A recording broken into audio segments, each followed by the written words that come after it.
Real people, real breakthroughs.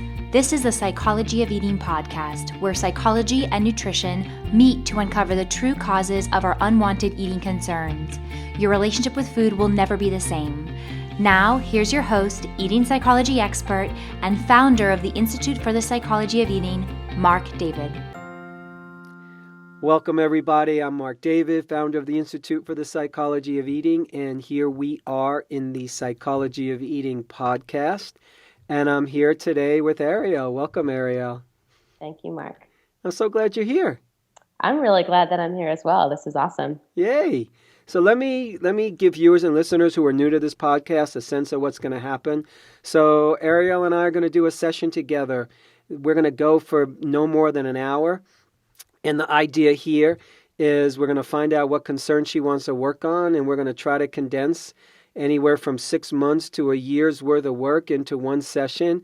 So hopefully, yeah, right? So you'll come away with at least a roadmap, and you'll come away with maybe some insights, some ideas, maybe a breakthrough or two or three to really help you move in the direction that you want to go in. So that's the idea, is to take whatever you feel like you've been stuck in, you haven't been making headway in, and find a clear path through. So I'm going to be asking Ariel a bunch of questions, and it might sound like it's sort of discombobulated and I'm all over the place, but there's a method to the madness. And after I finish with questions, we're going to just launch into feedback and insights and ideas to get you rolling. So here's my question for you. If you could just wave your magic wand, get whatever you wanted from this time together, what would that look like? I would effortlessly and in complete desire be completely nourishing, moving, and exercising my body in a way that just supports its highest functioning. Mm-hmm. So you would be taking care of your body, moving it, exercising it in a way that just it feels right for your body. Exactly. And really be choosing what I eat based upon wanting to support its highest health versus, falling into just wanting to eat for comfort and checking out. So are you doing that? Do you find yourself eating for comfort to check out? Yeah. And I would say that if I ever had an addiction, it would be sugar, and that it's just something that's always been what I've coped with in times of uncertainty, discomfort, or even really high intensity. And over the past 4 or 5 months, I've gone in and out of just not eating any sugar for like a month and feeling awesome, and then going back into eating it and then coming back out. So I've dabbled in both realms. Got it. So when you go for sugar, what does that look like? Lately, it might mean that I'll go and buy a pint of ice cream, or it means I'll go and buy like these really yummy, like chocolate covered coconut things. And it'll usually be like late at night for the most part, like 11 o'clock at night. Or it'll just be in times where it's really not about me enjoying the sugar. It's just me wanting some type of like instant fulfillment or something along those lines. Mm-hmm. So will you like do the whole pint of ice cream? Will you just do part of it? Like how much will you have? It's cool because I used to really struggle with binge eating like 4 or 5 years ago. And right now it's like I'll buy a pint of ice cream and it'll be somewhere between like 3/4 and a pint. Sometimes I won't eat all of it. Sometimes I will. But if I buy like a bag of like these chocolate things, like I wouldn't consider it to be like a huge binge, but for me, it's like I know that I'm eating past the point of where my body is going to feel good, and I'm doing it from a place of like eating quickly, not being present with the experience. Mm-hmm. So then what happens afterwards? What's going on in your body afterwards? What's going on in your mind? How do you feel? What do you say to yourself? Well, again, what I'm happy about is that I don't really go into a place of judgment. I mean, I guess like I'm judging in that I want to change the behavior, but it's more just that I feel sluggish and kind of checked out. Like I look at my cravings for sugar is that I could either go and eat something really sugary or I could do something really productive and creative. And when I go for sugar or sweet things, it's because I'm really just wanting to like turn off my mind and de-stress. Hmm. So let me get this straight. So what you're saying is when you have sugar, it makes you kind of more tired, more checked out, more not aware, more relaxed. Is that true?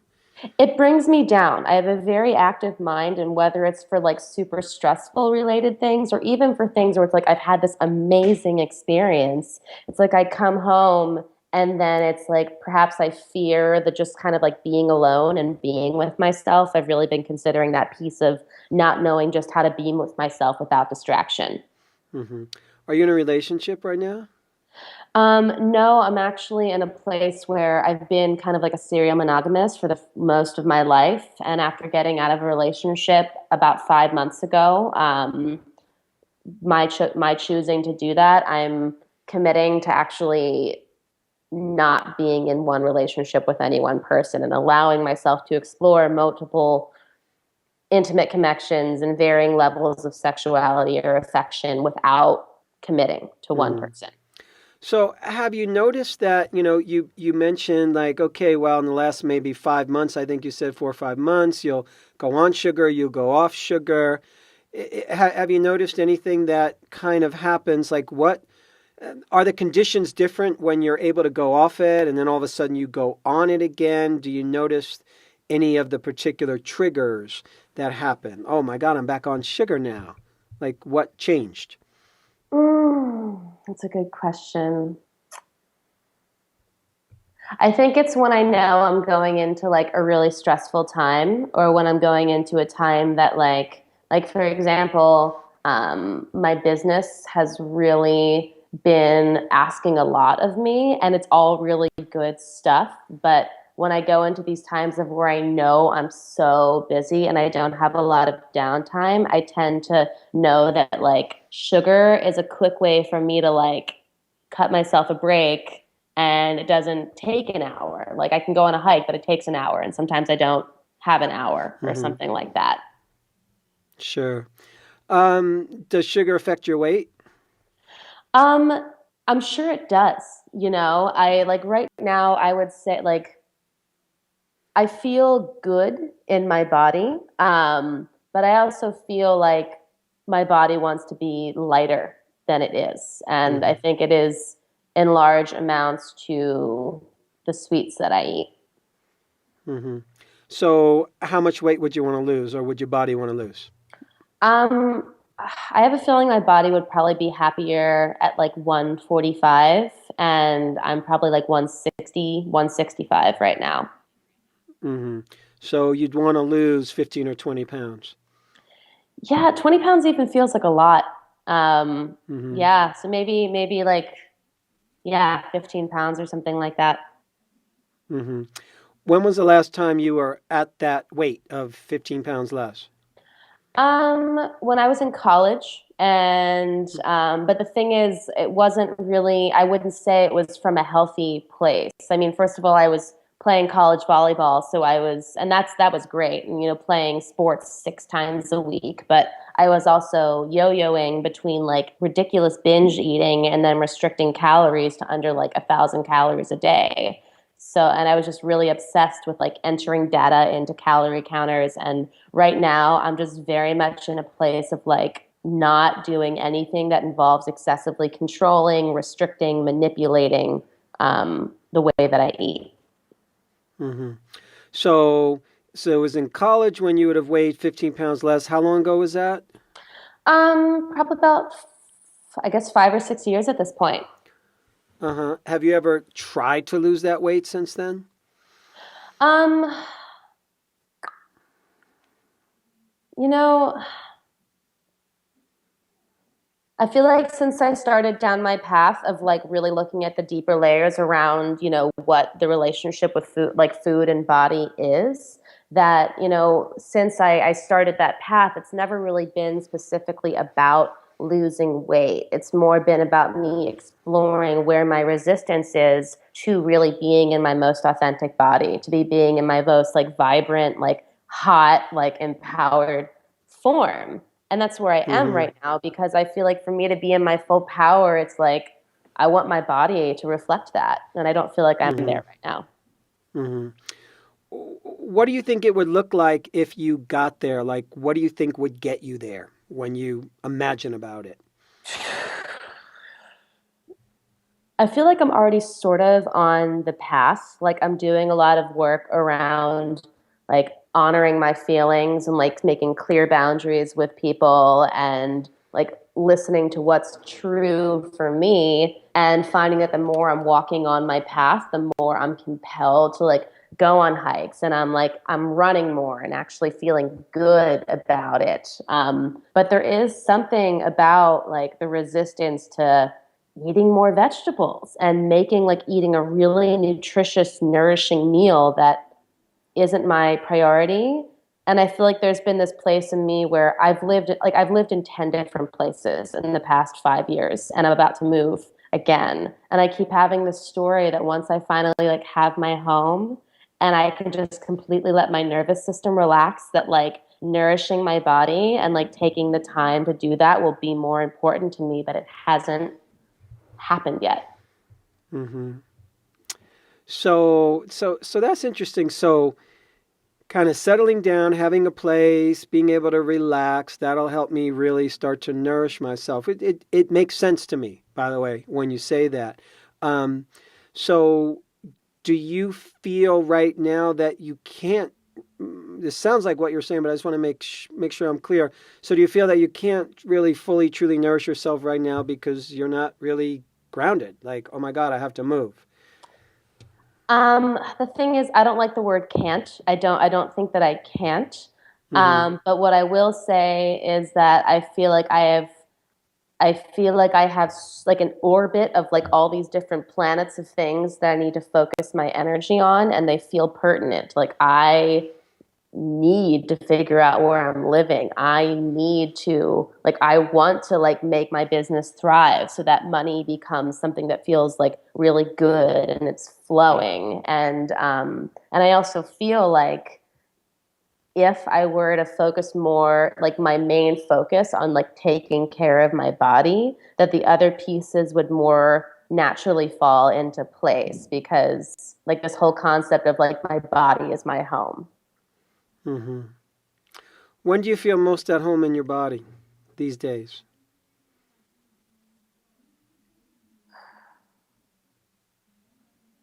When I'm hiking in the woods, Mm-hmm. And what's the feeling? um,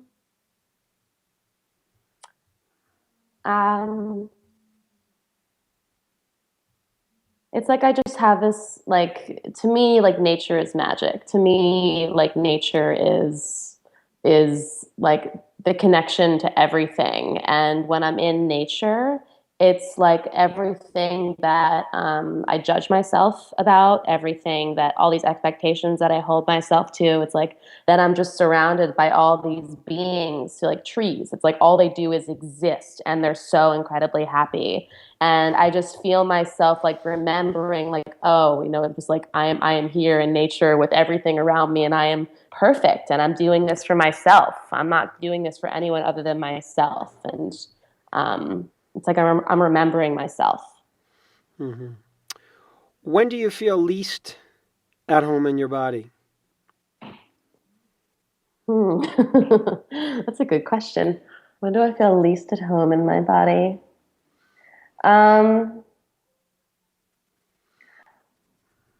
when I feel like things aren't okay, like this living situation, for example, where I'm like being asked to leave my living situation, and I just feel it's like when I feel like there's discord in my life.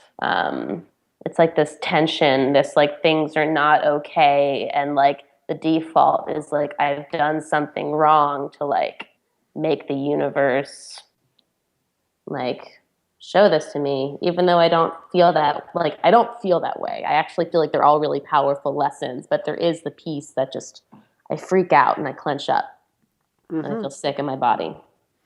Got it. So let me just repeat back to you so I make sure I got this straight. So I asked you the question, when do you feel least at home in your body?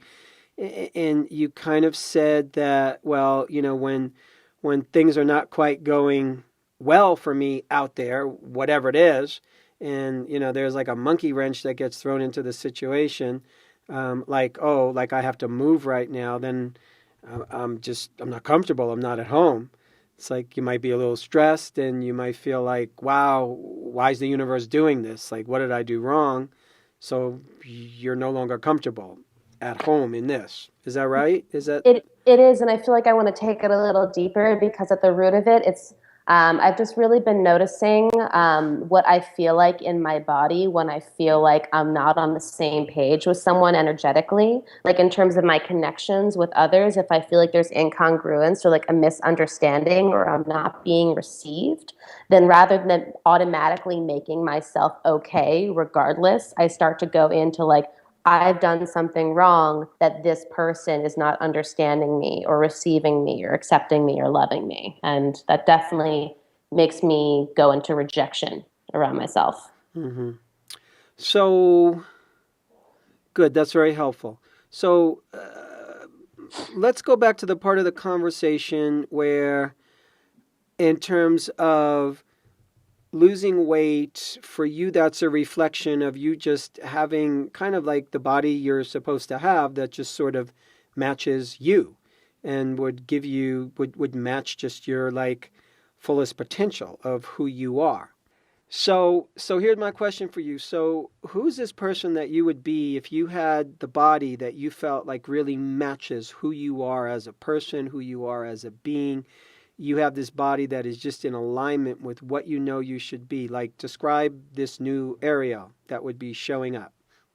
Well, on multiple levels. So on a professional level, which really is just kind of a representation of like everything else, um, I would be completely expressed and like delivering my message around body image and personal power in the world. I'd have a flow of clients. I'd be doing public speaking gigs. Like my life would solely revolve around empowering others, around accepting their bodies so that they can create the most potent lives for themselves possible.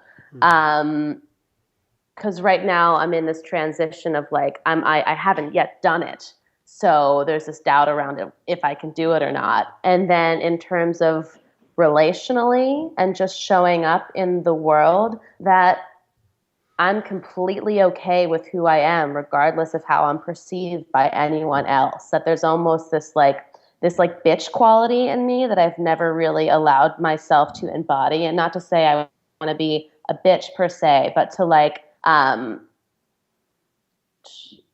not be so overly concerned with making sure everyone likes me and just be unapologetic about who I am. Mm-hmm. So if you had this body, I'm just going to feed this back again, you would be okay with yourself. And if you need to be a bitch, you can be, because you don't care about somebody's opinion of you. You're going to just be you. And you don't have to hide or pretend. Like, you can just be kind of more authentic. Does that make sense? Yeah. Got it. So my last question to you, I just want to make sure I got this right. So when you have sugar, you find that it relaxes you, it kind of brings you down. And I think you said this, like oftentimes when maybe you have a lot of energy or there's a lot going on and you have sugar, it almost kind of brings you down from that high. Was that correct?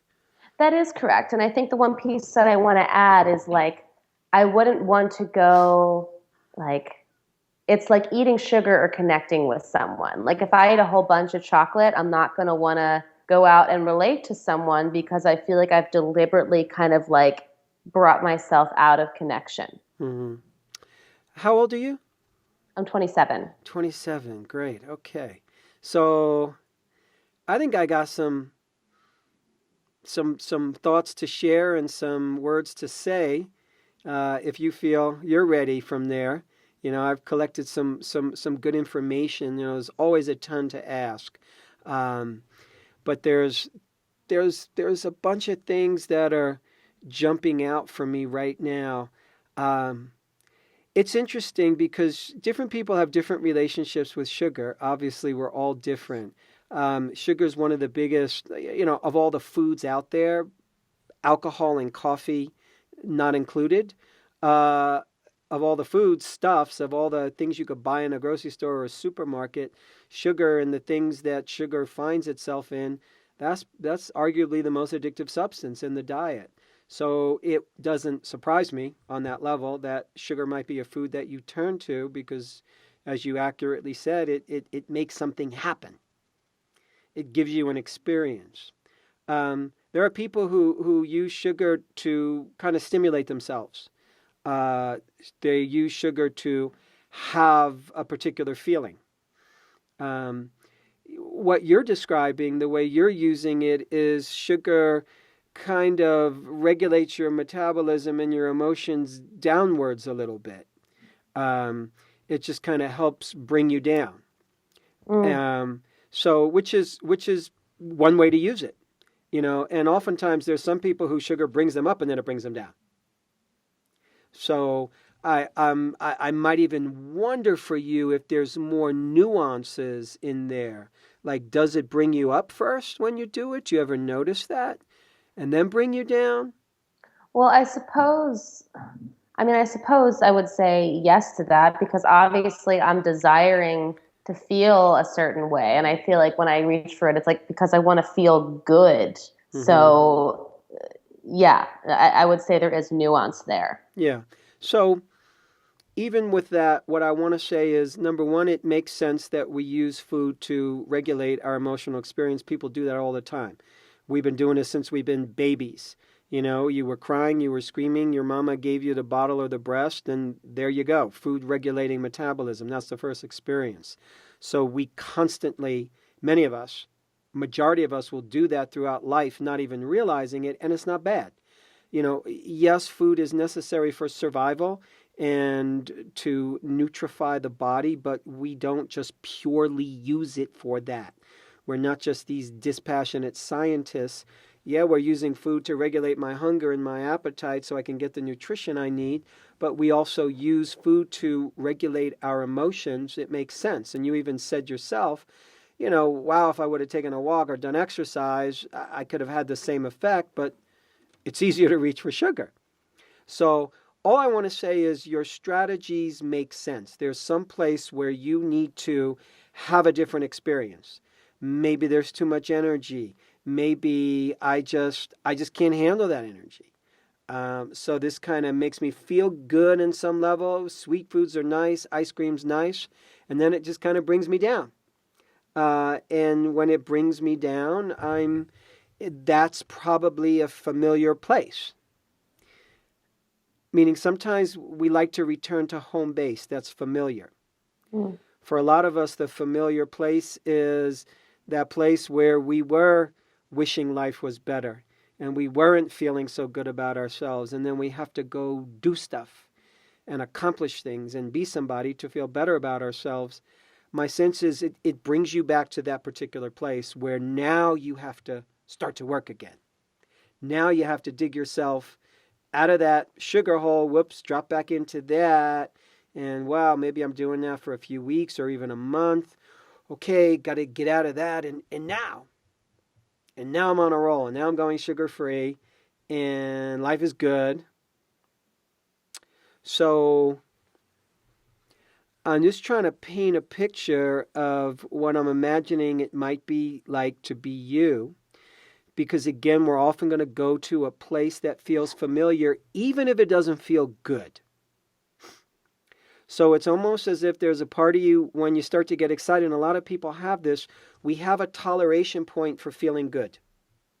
We have a toleration point for feeling empowered. We have a toleration point for feeling intimacy. We have a toleration point sometimes for feeling pleasure. Somebody tickles you. It feels nice for the first moment or two, but if they tickle you too much, you'll hit a toleration point. Some people love being tickled a lot. Kids love it, So all I'm saying is we will have natural toleration points that indeed we'd like to go past. Because we know, we intuit inside, like, wait a second, I hit this limit, I use sugar. Some people will use other things, other foods, other substances, other drugs to bring themselves down because we're almost cutting ourselves down to size. So what I'm saying is, I think on one level, there's a couple of levels that's happening here. On one level, you're learning how to expand and open up into increasing levels of being you. And it's scary sometimes. Sometimes you just hit that place where this is too much. And arguably, it probably is too much in that moment. So you might go for sugar. Because it doesn't make you feel that bad because it does taste good. So it gives a little bit of pleasure.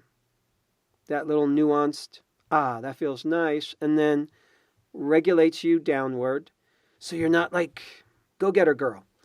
You're not like Superwoman. You're just this person who just had sugar, who wishes she didn't necessarily. And now we're mortal. So I want to see you reframe where you are right now with this challenge and where you think you want to be. There's, to me, a little bit too much of an emphasis being placed on your ideal of what the Superwoman you would look like. Now, I want you to imagine her. I want you to have an image. I want you to have a goal there. I want you to have something that you're aiming for in terms of who you want to be. Absolutely. There's a place where it's going to be easy for us to be a little bit too pure in that. I don't want to ever have to go for sugar again. I want to just know that every meal, every snack, I'm nourishing myself. I am in my potential. I'm doing my thing. I'm rocking it. Because it almost gets into an either or, because if we're not there 100%, then we're not really there. Or if we're not there 98, 99%, then we're not really there. And there's going to be this unconscious trigger mechanism that when you're not 100% there, you're going to drop yourself down to like 0% there. Because somewhere in the mind, you're registering failure. I think there's a place where you're setting the bar artificially high. It doesn't mean you don't set a high bar for yourself. It just might very well mean that when you're in Superwoman mode, even Superwoman is sensitive to kryptonite.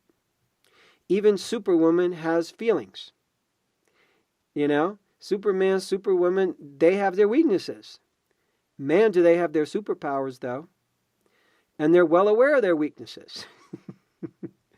So I think there's a place where I just want for you to embrace more of the messiness that's possible even when we're in our superpowers.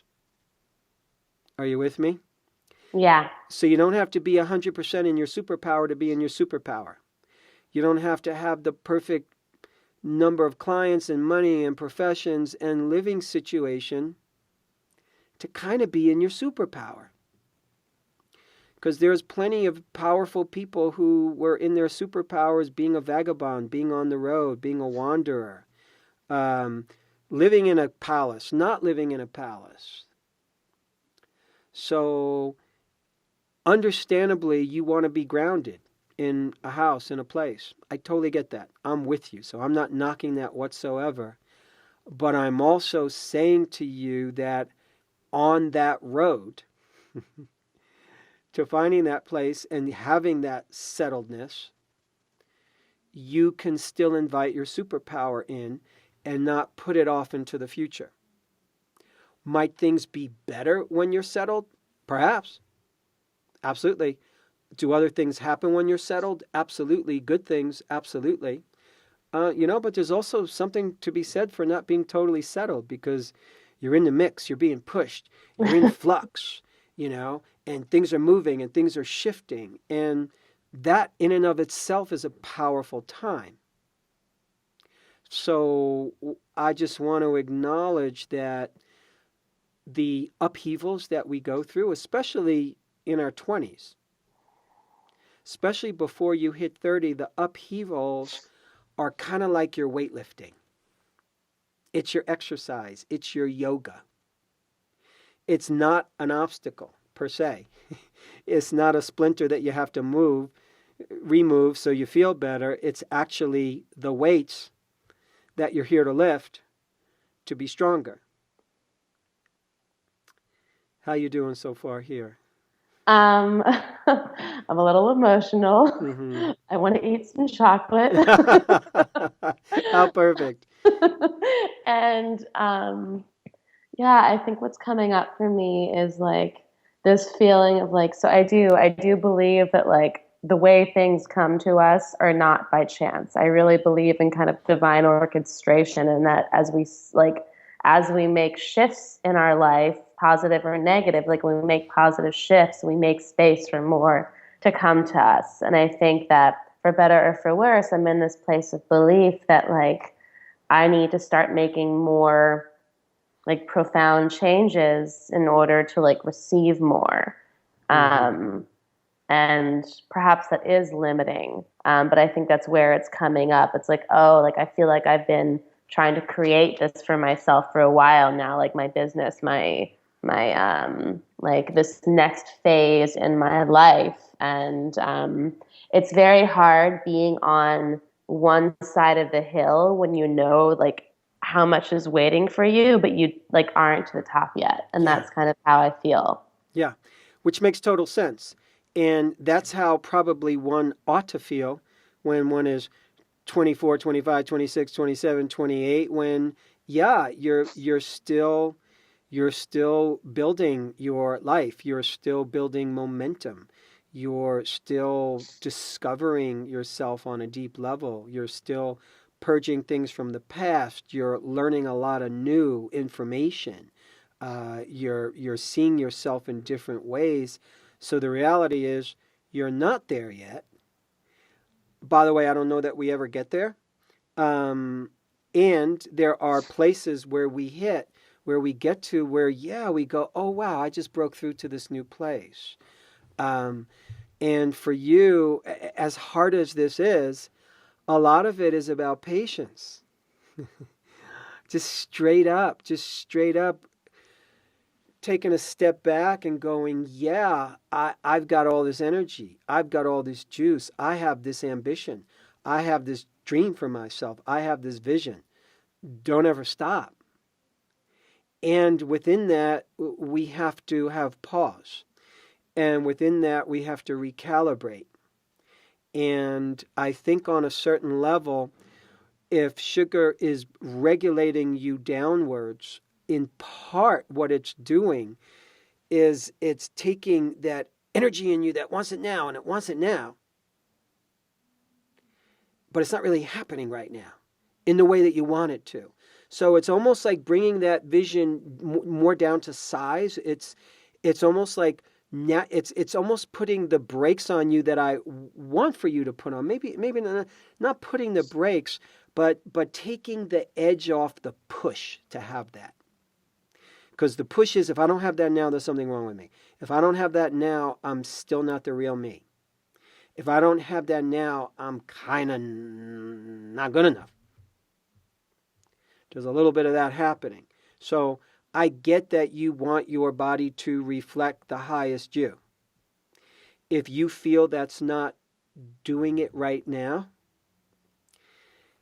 the challenge is, how do you keep moving forward in bettering yourself while at the same time not forcing and pushing and shoving and kind of diminishing your accomplishments and where you're at, and not noticing, the good things that are happening here right now. So again, there's a place where I want to say that you have a beautiful vision for yourself, and give that vision time to just kind of be what it is. And instead of you trying to get it, let it pull you. Do you know what I'm saying? It's a slightly different piece. Instead of you having to climb up the mountain in effort, which you're going to do anyway, there's a place where you want to get to the mountaintop, and it's almost like relaxing a little bit more into that because the mountaintop is calling you. There's a place where when you let that future vision of yourself, just kind of let it be a little bit without having to give it a time, without having it to hurry up. The sugar is going to have less need in your life to show up, I think.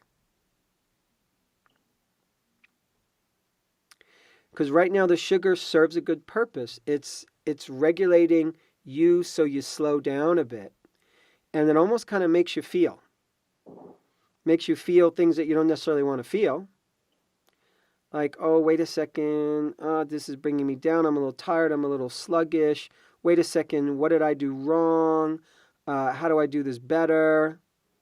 So, in a strange way, that's the effect you're looking for. Meaning the effect you're looking for is that kind of pause that allows you to reflect.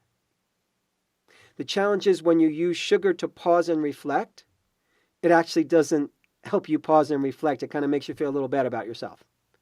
Like, oh, that doesn't really do it for me. So what I'm saying is, and this is not about trying to get rid of sugar right now. I'm trying to add something else in that might serve its function as well or better or just almost as good.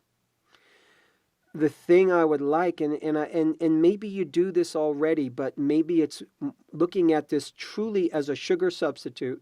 So instead of using stevia as a sugar substitute, I'd love for you to have a regular time every day that's your kind of self-reflection time. Your time to regulate yourself and check in with yourself and ask yourself about your pace. Ask yourself what you need. It could be something you do alone. It could be something where it's a friend who's accountable to you and you're accountable to them, and you just get on the phone and they're just there to listen. Here's Ariel, here's me, here's my report.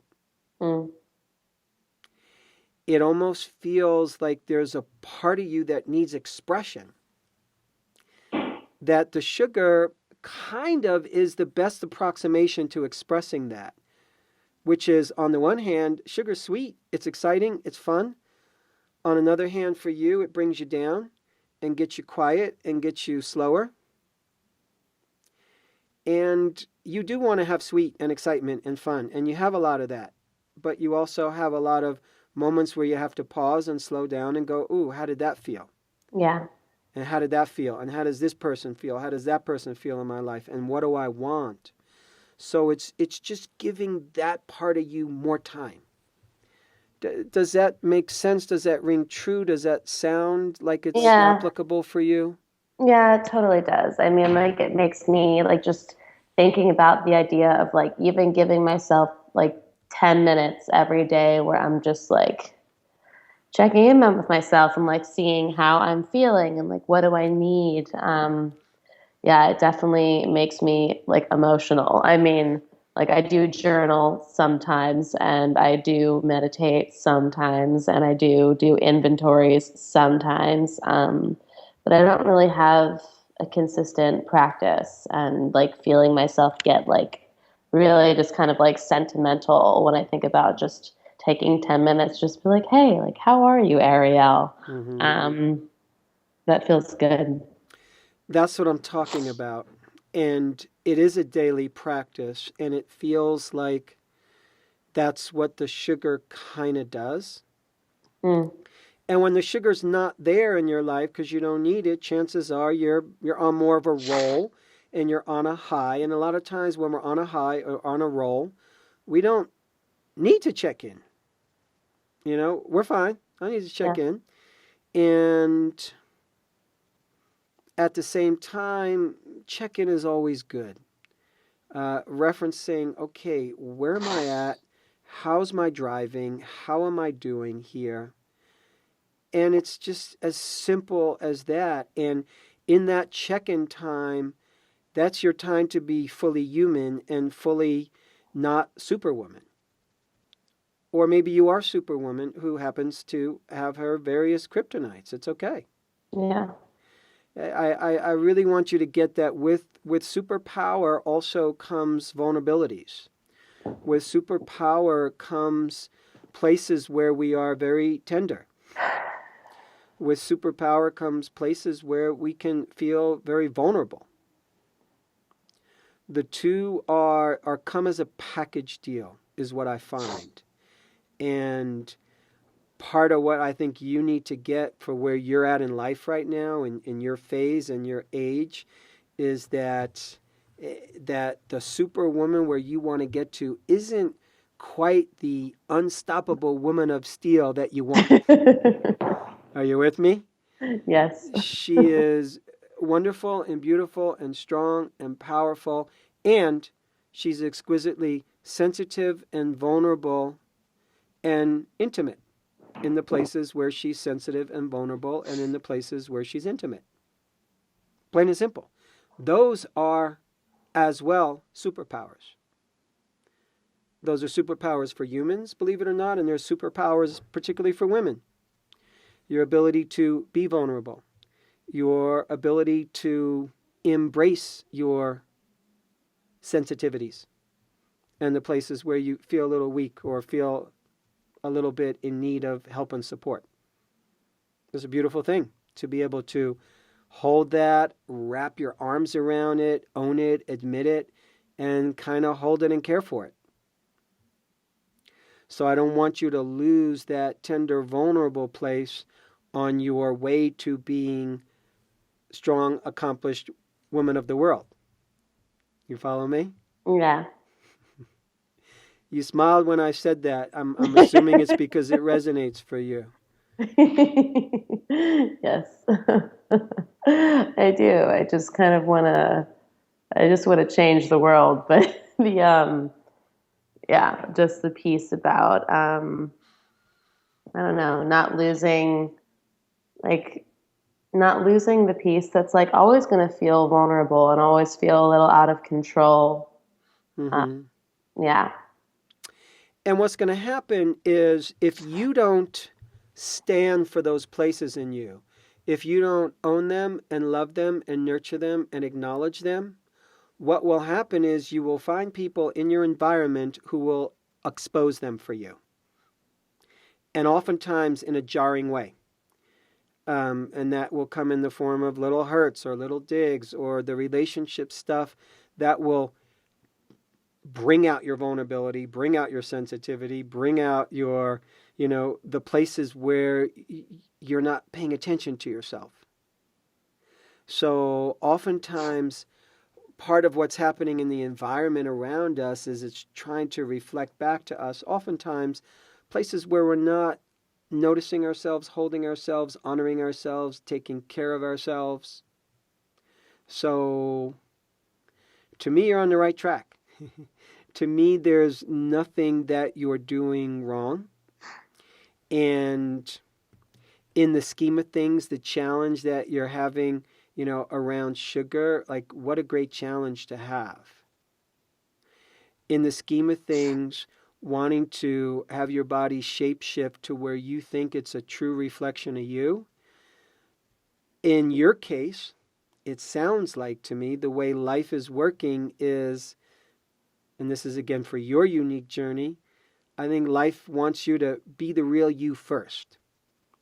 A lot of people think, and you kind of said this when I asked, well, who are you going to be when, your body is reflecting exactly who you want? And, you in large part described a person who felt independently good about herself beyond anybody else's opinion. So it's kind of like saying, when I have the perfect body, I will then be beyond your bad opinion of me because it won't matter because I'm perfect. Like, how could you be so dumb as to have a negative opinion of me if I have my perfect weight and my perfect body? That's so silly. So in our mind, the unconscious mind believes that. We will use perfectionism really as a code word for I am beyond criticism. And if I'm beyond criticism, you can't hurt my feelings.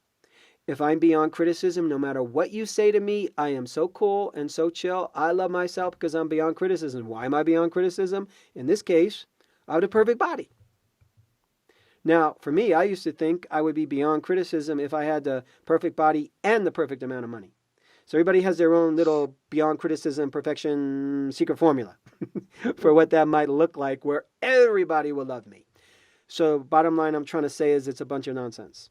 And you didn't invent this nonsense. This nonsense lives in the atmosphere.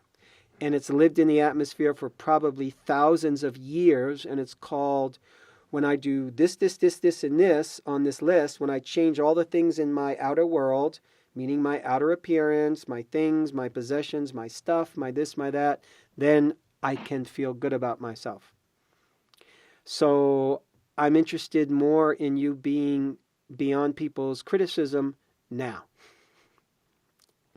is to start to adopt that, start to wear that royal coat now. Not easy. It's not going to happen overnight. But when you put pressure on your body to look a certain way so you can have approval, so you are beyond criticism, puts a lot of freaking pressure on the body, puts a lot of pressure on you. You're squeezing your metabolism a little hard, and it's not how life works. It's not how the intelligence of the wisdom is trying to run the show. So we're kind of going counter to cosmic intelligence is what I'm guessing. Because there's no free lunch on this one. There's no shortcut where, see, I have the perfect body, now I'm fine. It's like, no, we have to do the human work. The work that we all came here to do, which is the work on self that allows us to grow and heal and transform. And along the way, we get better and better at facilitating others as we're doing that for us. So you're on the right track, and we're just doing a little bit of course correction here. Just tiny little, just changing your course just a little. So I'm happy for you that you want a body that reflects who you are. So let's make sure you start being who you are first. And who you are is okay. The body you have is okay. It's lovable. You can have 20 different bodies. You can weigh 10 pounds more, 20 pounds more, 30 pounds more. You could weigh 10 pounds, 20 pounds, 30 pounds less. You could have all kinds of different variations. What I would say to you is each one of those bodies is lovable.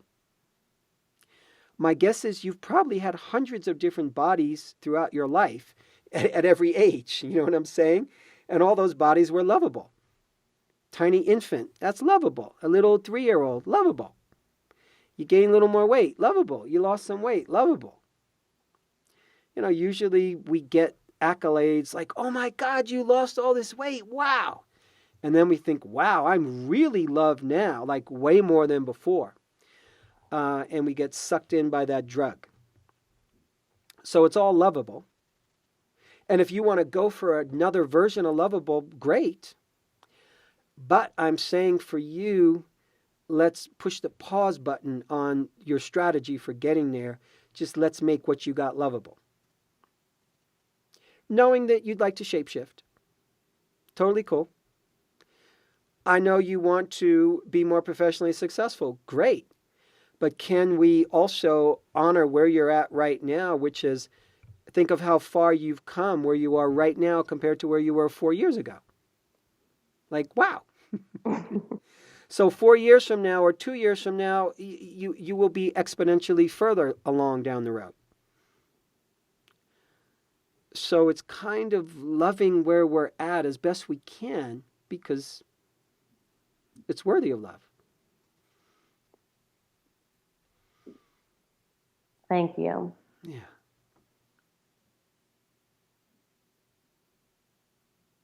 You forgot that part a little bit. Yeah. Taking an unconventional path in the world can be a little difficult, especially around making money and just feeling like I need to get somewhere soon so I can actually feel good about the path that I'm taking. Yeah. Yeah, so taking an unconventional path, agree, is difficult. And you've chosen that path.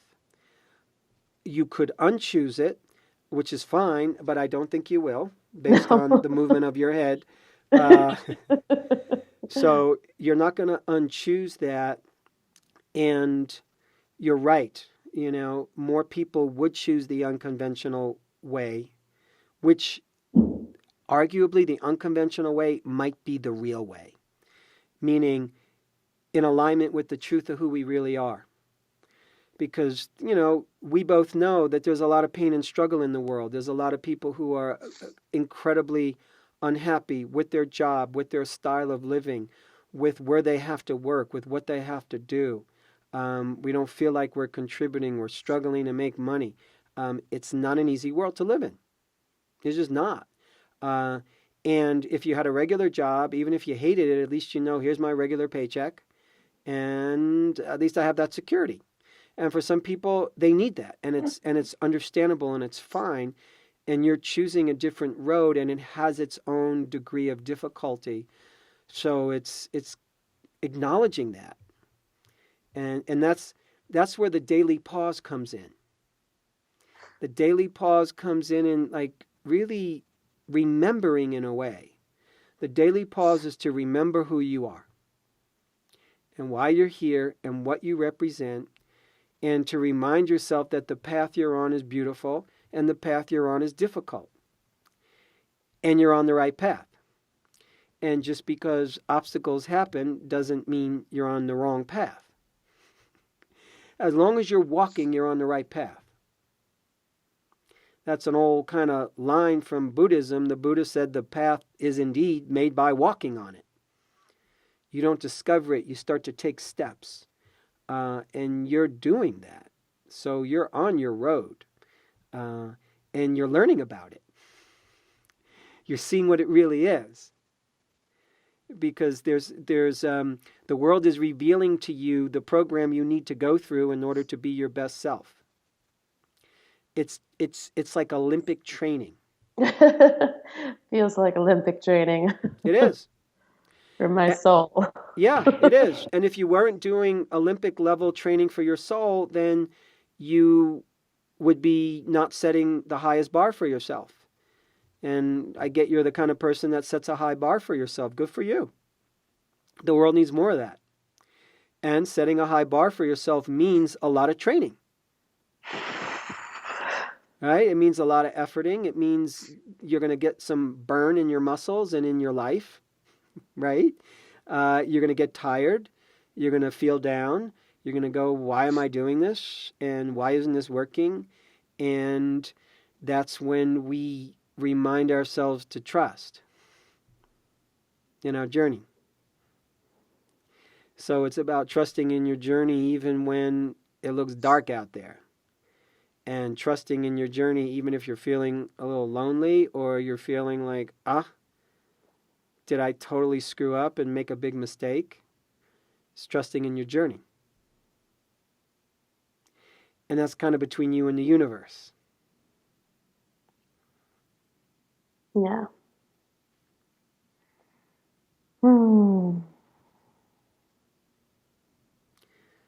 So what's present for you right now? What's just give me a weather report.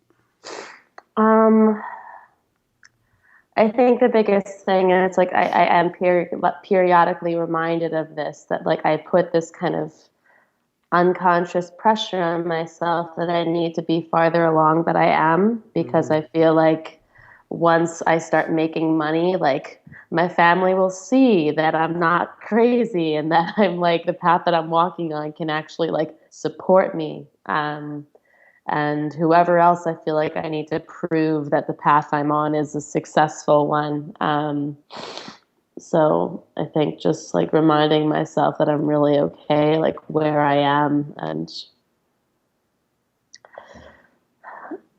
not be afraid, I guess. Yeah.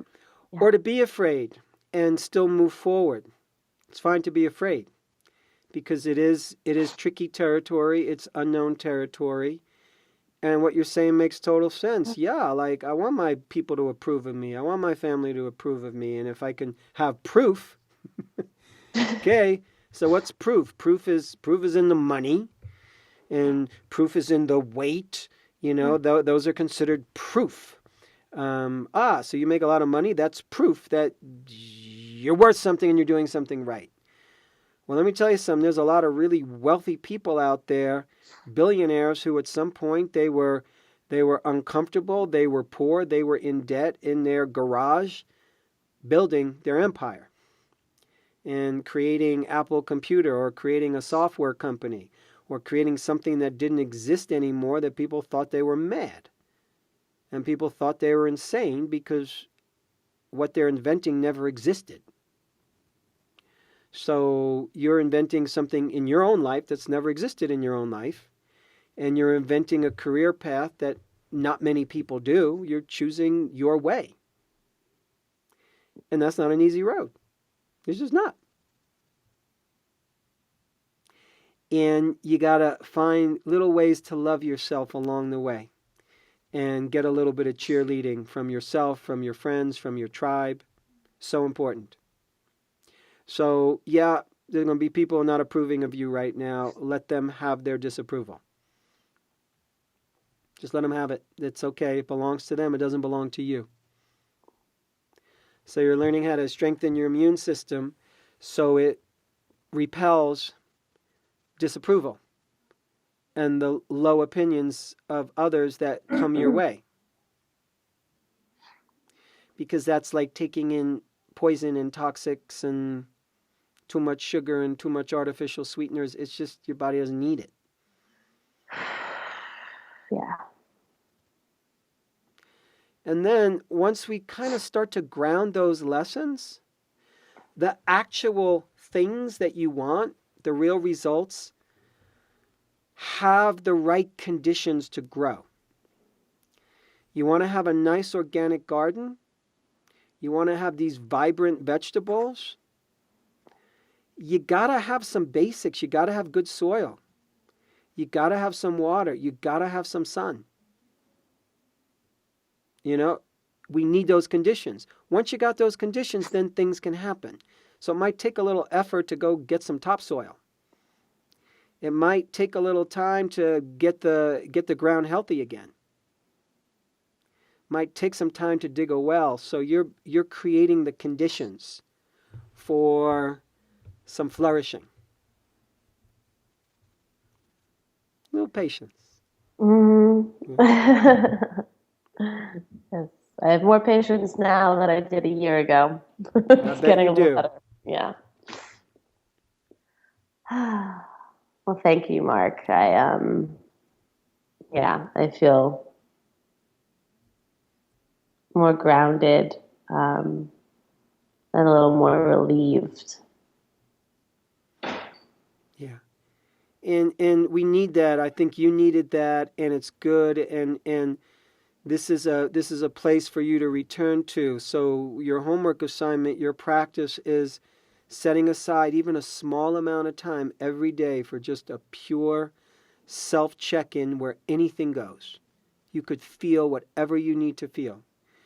And you can feel the difficulties, you could feel the feelings that don't feel so good, you could feel your hopes, your dreams. Check in with yourself, be honest with yourself, and as a practice, let go of the push when it comes up. Let go of the timeline. Wait a second, this should have happened already, or it should happen at least by tomorrow. Let go of the timeline and let the timing be what it is. Because it is what it is. It's you're in the womb and you might want to come out after 3 months, but life has a different agenda. It just does. Some things take a certain amount of time. So you got to let life naturally give birth to you. Okay. Yeah? Yeah. You're coming out the canal again. And again and again and again. Yeah. Thanks, Ariel. Really, really good job. I really appreciate you being so open and so willing and so honest. And and so vulnerable. Thank you for showing up as well, Mark. I really appreciated our conversation. You're very, very, very welcome. And I know it's going to serve a lot of other people because everything that you're sharing, I think, we all share to the degree that we do. I'm in the same place where I have to always remember to take my foot off the gas sometimes when you need to take your foot off the gas and just let the natural pace be what it is. So there's a relief in that, which is why you feel relief, because the muscle that has us wanting to push forward gets to relax a bit, and we go, oh, right. Yeah. I'm kind of where I'm supposed to be. Yeah. Congratulations on being where you are right now. It's a great place. It really is. Thank you. I feel that. Mm-hmm. Beautiful. And thank you, everybody, for tuning in. I appreciate you being on the ride with us. I'm Marc David, founder of the Institute for the Psychology of Eating, and lots more to come, my friends, in the Psychology of Eating podcast. Take care. I hope this was helpful. Thanks for listening to the Psychology of Eating podcast. To learn more about the breakthrough body of work we teach here at the Institute for the Psychology of Eating, please sign up for our free video series at ipe.tips. That's I for Institute, P for Psychology, E for Eating.tips, TIPS. You'll learn about the cutting-edge principles of dynamic eating psychology and mind-body nutrition that have helped millions of people forever transform their relationship with food, body, and health.